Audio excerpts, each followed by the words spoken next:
magpakilig sa mas dilaw. Always the good friend. Mananakot naman ang patok na love team ni Daniel Padilla at Catherine Bernardo. Kasado na ang bago nilang horror film na Pagpag mula sa Skylight Films. Kwento ito tungkol sa pamahiing Pinoy. Isa rin ito sa mga posibleng mapasama sa Metro Manila Film Festival ngayong taon. Masaya, siyempre naman. And, horror naman, di ba, for a change. So, ibang genre ulit. So, exciting. Hamon para kay Daniel ang pelikula dahil first time niyang gagawa ng horror movie. Gusto kami parati mga director before sa Princess Inay.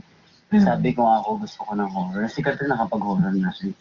Direktor nila Catherine at Daniel sa Pagpag si Frasco Ortiz. Kabilang din sa mga kasama nila sa pelikula sina Paolo Avellino, Nikki Hill at Dominic Roque.